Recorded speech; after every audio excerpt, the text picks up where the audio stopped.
ఆబ్కారీ శాఖ చేపట్టిన ఆపరేషన్ ధూల్పేట్ విజయవంతమైంది. అధికారులు గుడుంబా మహమ్మారికి చరమగీతం పాడారు. అహింసకు మారుపేరైన గాంధీ జయంతి రోజైన ఇవాళ ధూల్పేట్ సహా హైదరాబాద్ జిల్లాను గుడుంబా రహిత ప్రాంతంగా ప్రకటించేందుకు రంగం సిద్దమైంది.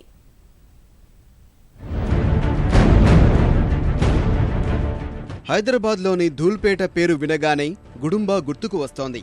నిజాం కాలం నుంచి నాటుసారా తయారీపై ఆధారపడి జీవిస్తున్న కుటుంబాలే అధికంగా ఉన్నాయి. మహమ్మారి తయారీ, రవాణా, విక్రయాలే వారి ప్రధాన వృత్తి.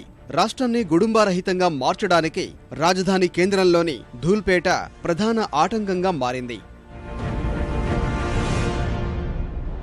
ఏళ్లుగా వేళ్లుణుకుపోయిన గుడుంబా మహమ్మారిని కూకటి వేళ్లతో పెకిలించాలని ప్రభుత్వం నిర్ణయించింది. ఆబ్కారీ శాఖ కమిషనర్ చంద్రవదన్ నేతృత్వంలో సీనియర్ అధికారులతో ప్రత్యేకంగా కమిటీని ఏర్పాటు చేశారు. మహమ్మారి నిర్మూలనకు విముఖ వ్యూహాన్ని అమలు చేశారు.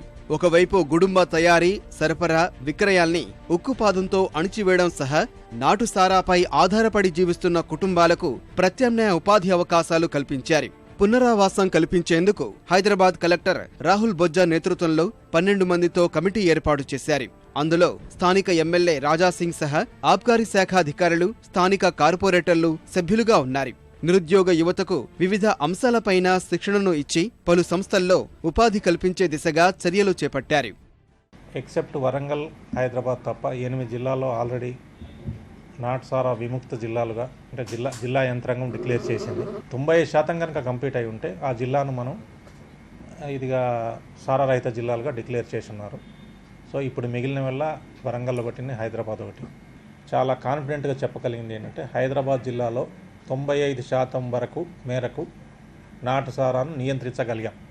అది రవాణా కానివ్వండి, తయారీ కానివ్వండి, సేల్స్ అమ్మకాలు కానివ్వండి, కంట్రోల్ చేయగలిగాం. గడిచిన 9 నెలల్లో ధూల్పేటలో గుడుంబా తయారు చేస్తున్న వారిపై 736 కేసులు నమోదు చేసి 570 మందిని అరెస్టు చేశారు. మరో 540 మందిపై బైండోవర్ కేసులు నమోదు చేశారు. మరో 7 కరడుగట్టిన నేరస్తులపై ముందస్తు నిర్బంధ చట్టాన్ని ప్రయోగించారు. ఆ చర్యలతో మహమ్మారి తయారీపై ధూల్పేట వాసులు వెనక్కి తగ్గారు.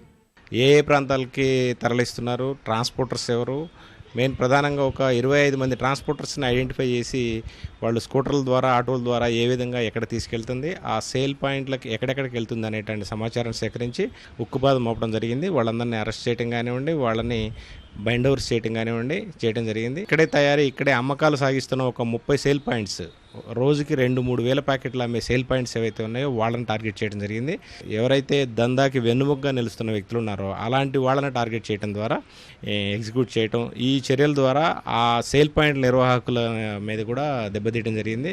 హైదరాబాద్ జిల్లాలో గుడుంబా ఉత్పత్తికి కేంద్రమైన ధూల్పేటను గుడుంబా రహిత ప్రాంతంగా ప్రకటించే సానుకూలత పరిస్థితులు ఏర్పడ్డాయి. ధూల్పేటతో పాటు హైదరాబాద్ను ఆబ్కారీ శాఖ నేడు గుడుంబా రహిత జిల్లాగా ప్రకటించనుంది.